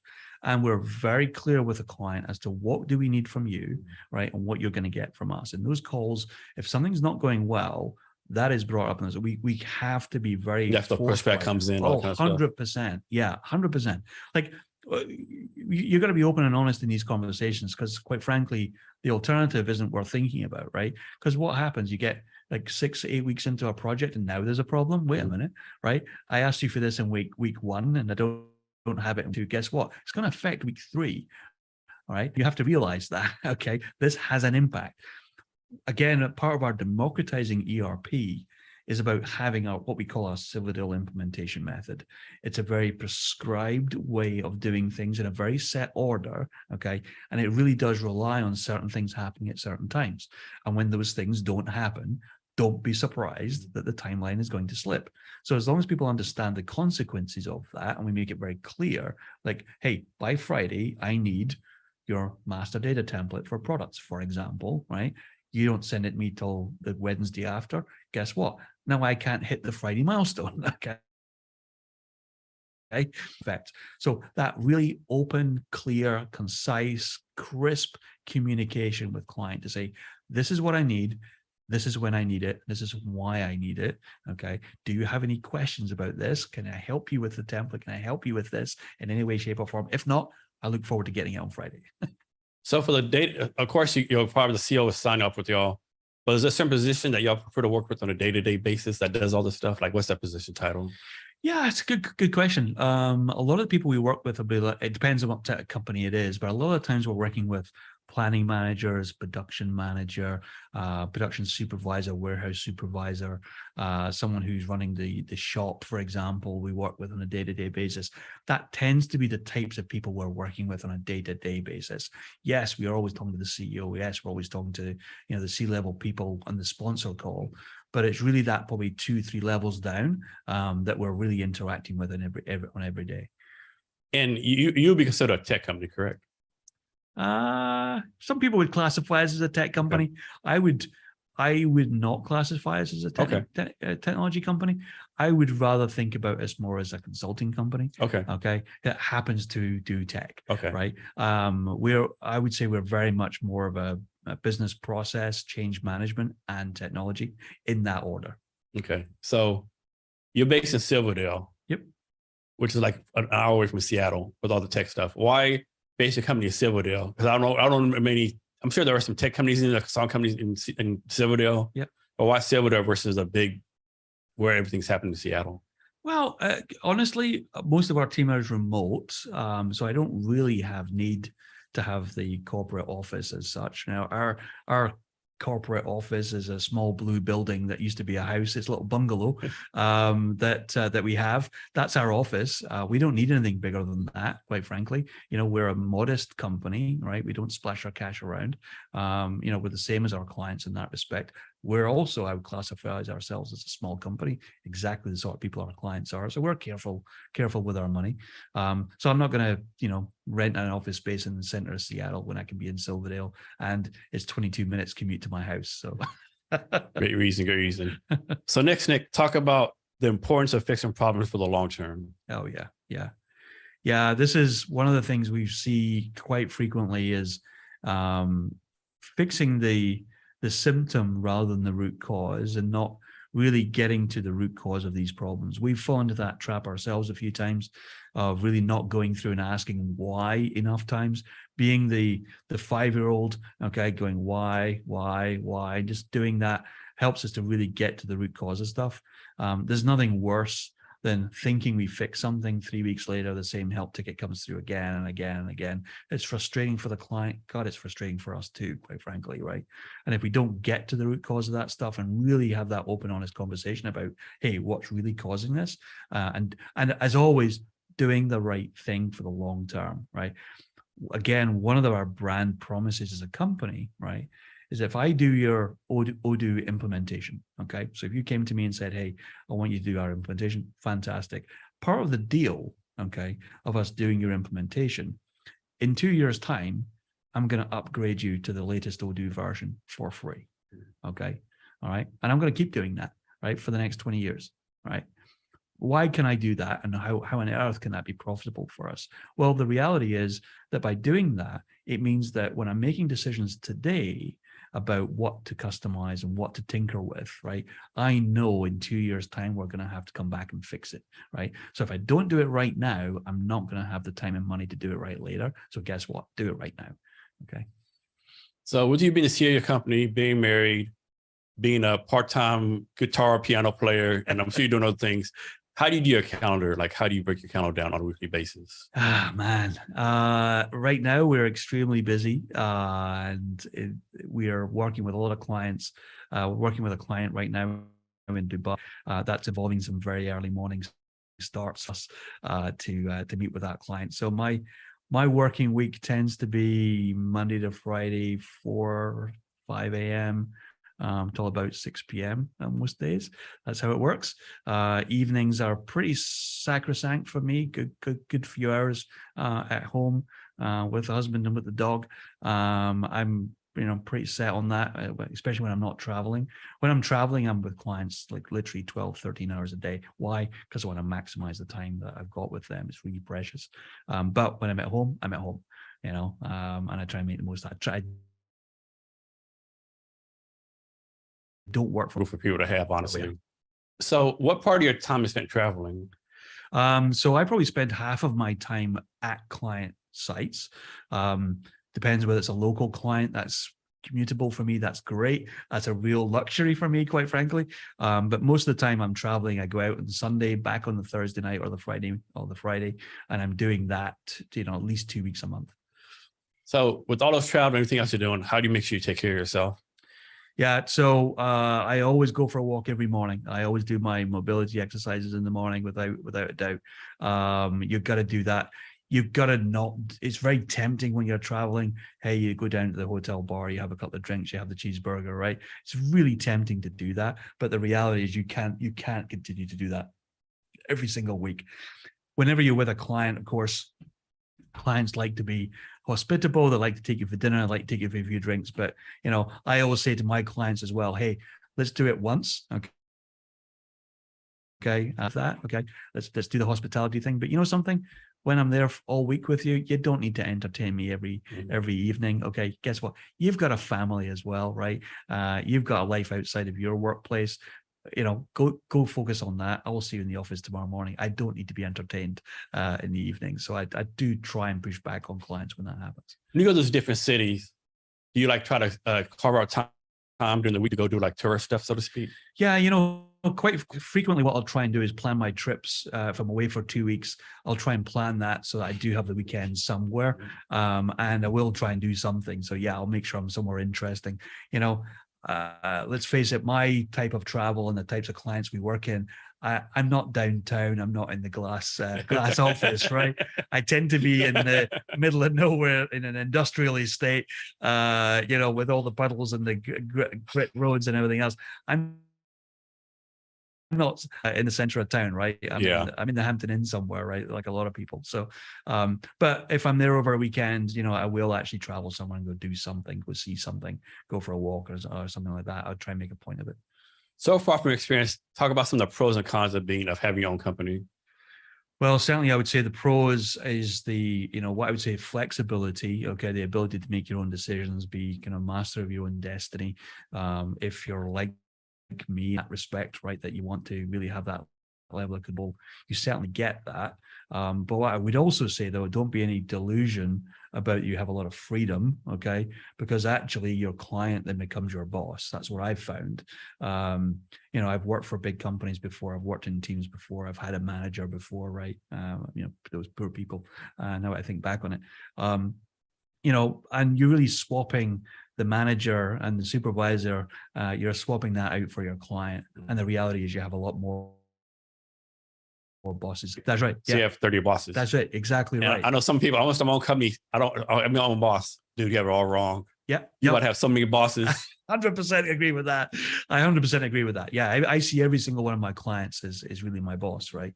And, quite rightly, my clients aren't shy about calling me up and saying, hey, your team have messed this up, or this is broken, or whatever. Okay. Right. And they'll do that. And I want them to do that.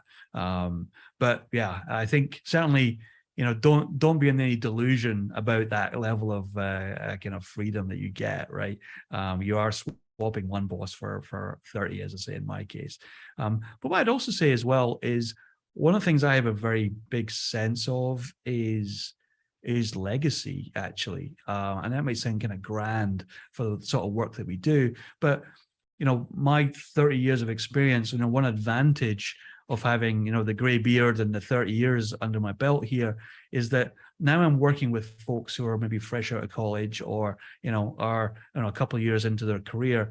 And I hope certainly that they're learning a lot from our ways of working and the way we do things, which will stand them in good stead for whatever they decide to do in the future, hopefully with us for a while. But I do actually have a more increasing sense of I want to pass on that knowledge, and I want to pass that on, and I want to benefit more than just what I could easily be doing what I'm doing as an independent consultant, right? Okay, I could easily do that, right? It certainly was a route that was open to me, but that doesn't scale, and it also doesn't create a great sense of legacy, right? Which is really what I think I'm building here at Silverdale.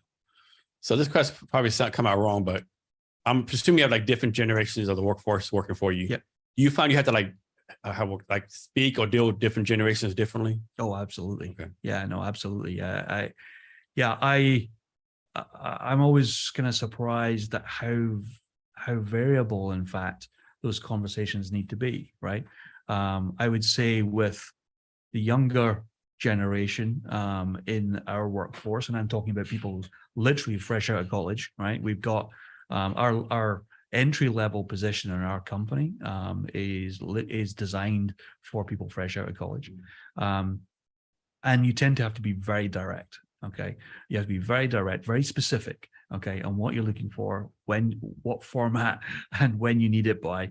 And the feedback of that tends to be, I would say, again, it's a very generalization, but certainly my experience of our team is it tends to be very laid back, oh yeah, I'll get onto it. Yeah, no problem. But something, you do get it, right? It may not be quite as manic or as, look like it's got a sense of urgency about it, but it does actually happen.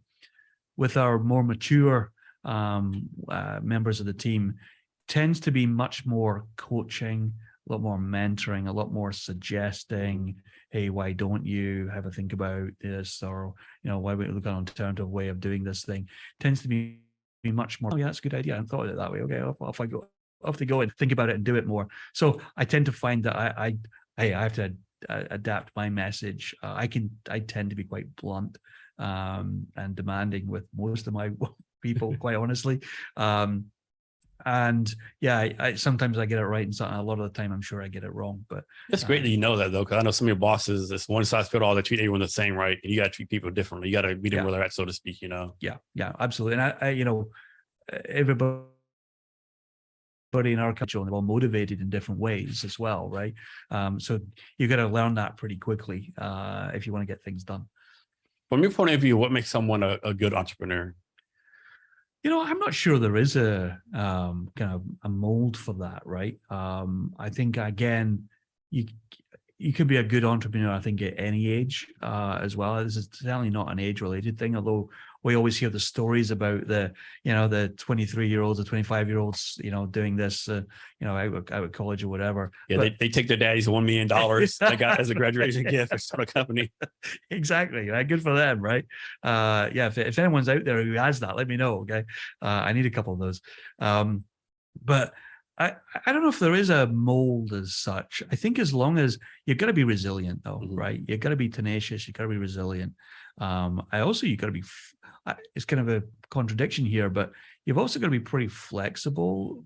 You could be flexible when you can be, but also being rigid when you have to be, right? And knowing what you really stand for, what you can compromise on, and what you're not willing to compromise on, right? And again, it takes a while to figure that out. It's taken us a while, taken me a while to figure out what am I willing to compromise on and what am I not, okay? It takes a while to figure that out. So when you bring up people onto your company, what kind of values or characteristics are you looking for them to have to join your company? Yeah, so again, we have a list of company tenets that we have.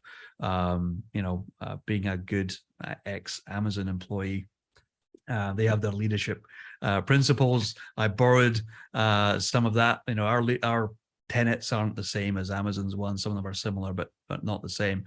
And really, day -10, I think, of Silverdale, I sat down and thought about, based on all the places I've worked before, all the teams I've been in, all the people I've worked for, what do I want my tenets to look like, right? And as I say, I wrote those 10 things out before I even started the company, because I wanted to kind of set out what did I want it to look and feel like. I probably look at that list at least 3 or 4 times a week, okay? And in the last 3.5 years of the company, I haven't changed a single word, okay? I always think, oh, maybe I'll just go take another look and see if I want to tweak something there. I've never have, right? They're still as relevant today as they were 3.5 years ago. And we use our tenets to help us hire, okay? So we'll ask questions, again, a lesson that I kind of learned from the Amazon days about, resume is just a resume, right? Anybody can, you go online and there's people out there who write a great resume for you. You can have ChatGPT do your resume for you now. There you go, right? And I'm not interviewing a resume, right? I'm interviewing a person. And so I always start an interview with asking someone, okay, give me a couple of minutes, just introduce yourself, but don't tell me anything that's on your resume. Okay. I've already got that. Assume I've read it. I understand it. I haven't needed someone to read to me since I was 6. Okay. So don't read to me your CV. Don't read to me what's on your resume. Who are you? Okay. What do you do? Why do you do it? Right. Tell me that bit, because that isn't in your resume. Okay. And that kind of kicks off the conversation into, okay, so tell me about a time when you've done this, or when you've experienced this, or when you had to deal with this type of situation. I have to say, I hate recruiting. It's one of the things that I absolutely loathe, okay? Why? Because it's so difficult, right? Such a difficult thing to get right. And it's such an easy thing to get wrong. Yeah. And it was fun to tell people, doesn't matter how good the economy, how bad the economy is, companies hiring have a hard time hiring. People trying to find a job have a hard time finding. There's always this disconnect between the two, right? Right. There's got to be a way of getting these things together, isn't there? Right? Because you're right. It's such a big disconnect. And we try as much as we can. We make a point of, when you're in the interview process at Silverdale, you're going to meet 3 or 4 people. I interview every single person before they join. Okay, I'm the last person they will meet. Okay, before they join the company. Not because I don't trust my team. I do trust my team. But what I'm really looking for is the tenets. I'm looking for, is this a Silverdale person, right? And Silverdale is not a great fit, I would say, for the majority of people. We're very prescribed in the way we do. The standard we expect is very high.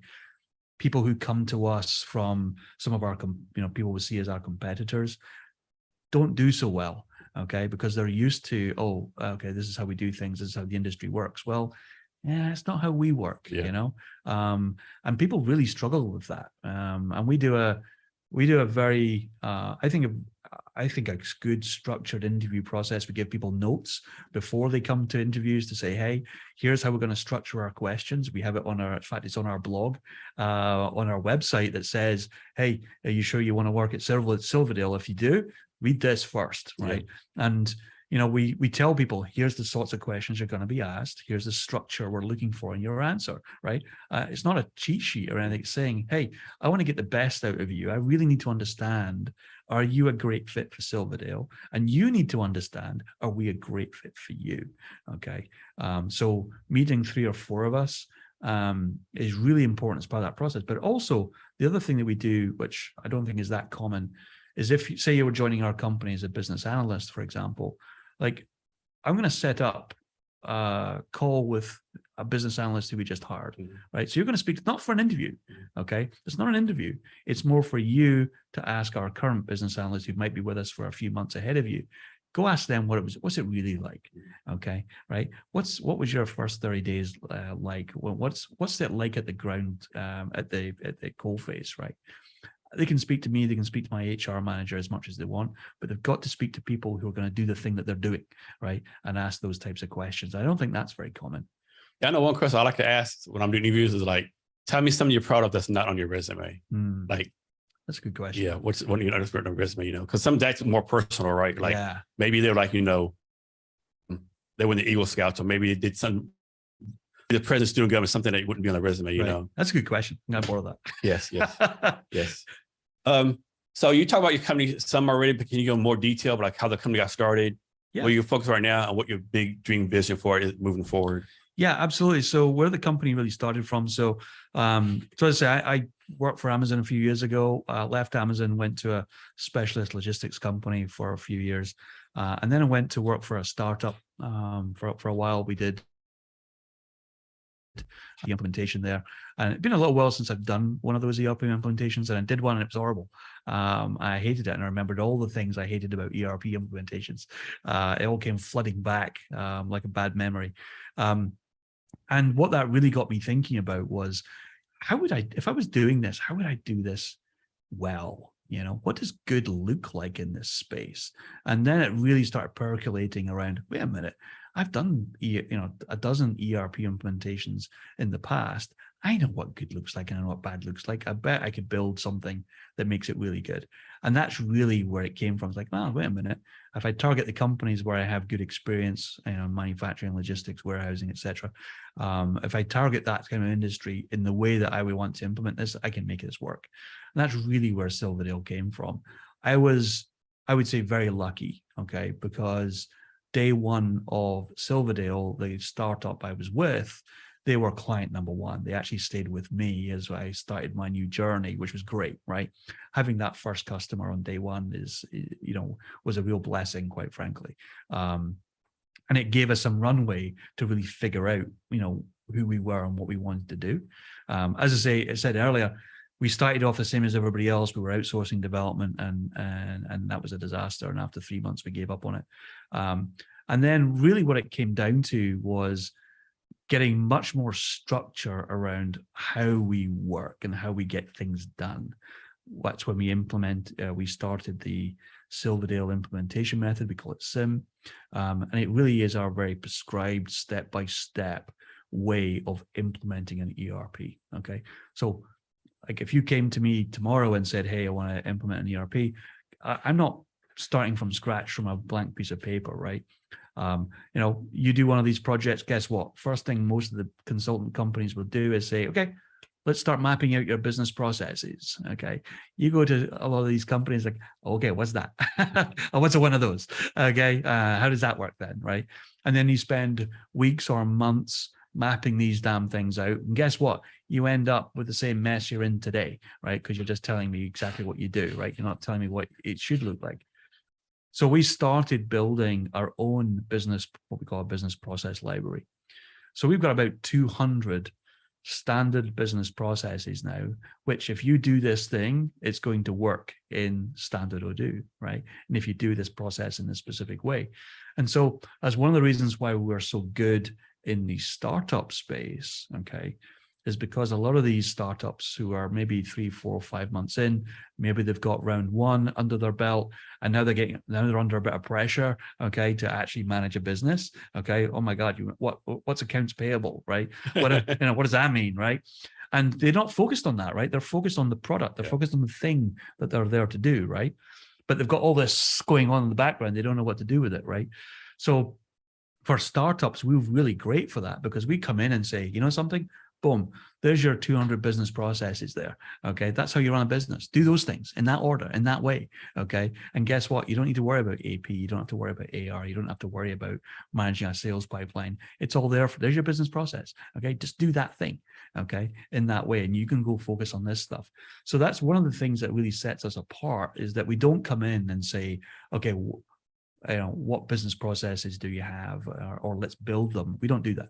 Okay, what we do with customers is we'll come in and say, here's our standard business process.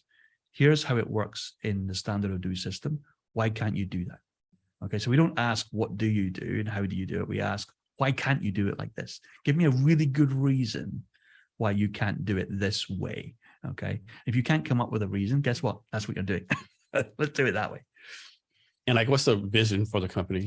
So the vision of the company really is we want to be the Odoo partner of choice for both clients, but also for Odoo. Okay, we want to be seen as that preeminent Odoo partner. We want to be the de facto. If you're implementing Odoo, you need to go speak to Silverdale, right? That's the safest, quickest, cheapest, least risk way of doing it.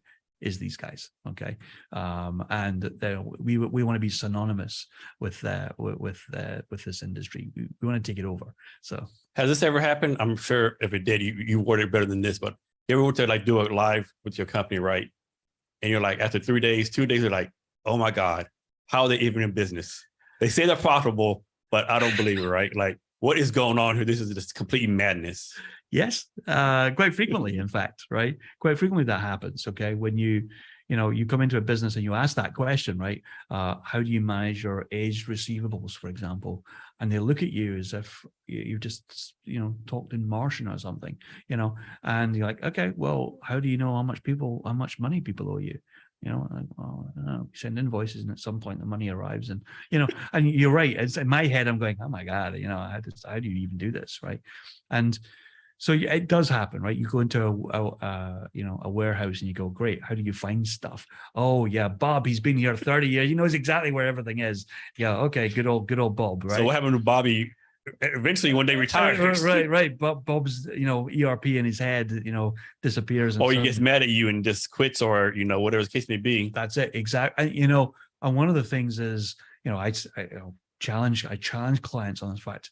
I had a client just the other week. We were in their warehouse, and I said, and none of the locations are, barcoded or even named, right? And I asked the question, how do you know where the things are, right? And he's like, oh, we know exactly where everything is. And we went to a location, and the little label that was beside it said, I can't remember what it said. It was something like some detergent or something. And it had like Brillo pads on it. I'm like, well, that isn't that. And they're looking, going, oh yeah, that shouldn't be that. That should be, where is that thing again? I think it's supposed to be, no, actually, is it over there? I'm like, you don't know where anything is, man. Yeah. And so again, people get through it because guess what? They get through it, right? And then you start asking questions around, well, how many customer returns do you get? Oh yeah. We send the wrong stuff sometimes and it comes back. And okay. And then we let the customer keep it and we send them a replacement again. Okay, well, how much is that costing you? And how much is that costing you? And how much? And suddenly it's like that stuff adds up. Yeah, you start seeing the dollar signs in the eyes going round and round, and it's like, something, yeah, maybe we do need to have a little bit more help in that area. That's not quite as good as we thought. So when you first started a company, did you use like your personal savings? You took out a personal loan or bank loan? How did you fund the company when you first started? Yeah, so a lot of it was savings. And the Amazon money? Yeah, that's it. So a lot of it is savings. And we had a small loan that we took out as well. After, because of COVID as well, we got the EIDL from that as well, which was great timing for us. I kind of say that, worst time to start a company right at the start of COVID, actually one of the best times to start a company as well, because we got access to some funding we wouldn't normally get access to. That was great for us, got us through the first year when we couldn't travel and do big projects. So that was good. But now we're self-funding. We're profitable. We're able to manage the business now on our own cash flow. So we don't really have any debt to speak of, other than travel costs that go on a credit card. We don't have a overdraft. We don't have any of that stuff. So I think we're blessed on that, but it's because we started off in the right way. We got everything paid off in the right way, and now we manage the business off cash flow. So for your company, talk about this. Talk about the process. I don't think a lot of small business owners get this. You have to decide how many days you have to give your people. You can be unlimited PTO, 14 days a year, all that kind of stuff, paid holidays. Always the thought process of deciding those kind of ankle back things, so to speak. Yeah, it's a great question. And we started, it's one of those things I really kind of don't like, is these very complex processes and procedures internally for managing that stuff. I thought originally that we'd be this kind of really kind of laissez-faire, blasé company. Do whatever you want, right? I don't care. Take a day off if you want a day off. We went down that road for a long time, okay? But actually what I found is that a lot of people really struggle with that level of freedom, quite honestly. Not I'm saying people kick the ass out of it. I actually don't believe that was true. I actually think it was the opposite, right? I actually found that when we had the kind of unlimited time off policy, people didn't take any time off, right? Yeah, and there's stats out there that prove if you get unlimited time off, they actually take less time than 2 weeks, right? Absolutely. Because always that mentality, if I take 3 weeks off, they're going to think I'm not part of the company, all that bullshit, Right. And that was, I would say that certainly was my big learning, right? Is I actually found that people weren't taking the time off. They weren't, taking the 2 weeks a year. So we've actually rolled that back, and we've actually now gone to a much more formalized process. But again, yeah, we're pretty flexible with it. When people need something, we do it, right? We always do the right thing, okay? Whether it's an employee who's got a family emergency or whatever, do the right thing, I'm not going to be counting hours or days off when a family member is ill, or God forbid something worse happens. That's a terrible place to be. I don't want people making those types of decisions because they're so fearful about keeping their job, right? It's a terrible way to do it. It is. So you always talk about some, but can you talk about what you do for fun? Yeah, so spend a lot of time watch movies. I do spend a lot of time trying to play that stupid guitar and the piano. I spend a lot of time in the garden as well. My husband will be laughing now when he hears that. Most of my time is spent lifting heavy things and moving things. He's the gardener, so I just move things. And yeah, so that's really what I do. Most of my time is working. I work probably 6 days a week, most weeks. I think I'm currently on day 27 straight working, actually. It's been quite a run over the last month with clients and go lives. We've been pretty busy. But yeah, fun for me really is kind of downtime at home. And I mean at home, not at home working, right? I try, especially weekends, I don't bring my laptop home, leave it at the office. So. What kind of movies do you like to watch? I like sci-fi movies. Okay. That's kind of my genre. Okay. Time I go to. Also quite a pretty big fan of some of the old British movies as well, the old Carry On films, things like that. Okay. I've never seen any of those. Any Scaffold movies coming out soon that you're looking forward to? I don't really know if there's anything coming out I'm really looking forward to be honest. Yeah, I don't know if any movies coming out now. I think about it. Yeah, I can't even think of one right now that I'm waiting on. I know the John Wick 4, of course, has come out. I know it's not sci-fi, but I've really enjoyed that whole series, to be honest. We've been watching them again in preparation for coming out. I can't wait for that to see it. So yeah. So Nick, is there anything I should have asked you that I haven't, or anything else you want to talk about? No, I think we've covered a lot of stuff there. I think we're. For me, my time of life where I am, but it sounds like I'm 80 or something, right? My time of life, for me, is much more important for me to build those relationships with clients. As a company, we're trying to make the company do the same thing, right? It's really difficult to do that, right? To kind of push a persona on a company like that, and especially with lots of diverse people. But for us, really, it's about setting ourselves apart from our competition. It's about doing things differently. It's about taking a different approach, and really carving out our own industry, right, and our own niche and what we do. It really makes us set apart. So yeah. How often do you still do whiskey sampling? Every weekend. Every weekend. Great answer. Not often enough is the right answer. I'm pretty partial to a whiskey of an evening, especially at the weekend. Okay. Whenever I buy whiskey, I try and buy 2 bottles, right? One I keep, one I open. Okay. So it's always a good tip if you can, but always buy 2 bottles of it, right? Because as soon as you open it, of course, the value of it, disappears. But equally, if you buy it and then don't open it, what the hell was the point as well, right? So if you can, buy 2. So you have your own personal collection? I do. How many bottles is it? About 100. Okay. Yeah. Nice. Yeah. About 100. I buy a lot of my whiskey at auction. The problem is the auction is in Scotland. Okay. And so I buy these things at auction, and then shipping them to the US is a real pain, just getting them into the country. So now everybody who visits from Scotland has to bring a bottle with them. Everybody has to bring one. So that's how I get my bottles out. It takes me a while, but I get them all out eventually. So Nick, can you give us any last minute wisdom or advice, anything you want to talk about? I would say last piece of wisdom for me is be curious, right? It's one of the things I think I don't see enough of these days, is people who really want to learn and understand something. Curiosity is one of the most underrated traits I think that people can have. And be curious in everything you're doing and you'll be fine. Nick, thanks for your time today. I really appreciate it. Hey, thank you. It's been great fun. And to our listeners, thank you for your time as well. Remember to be great every day.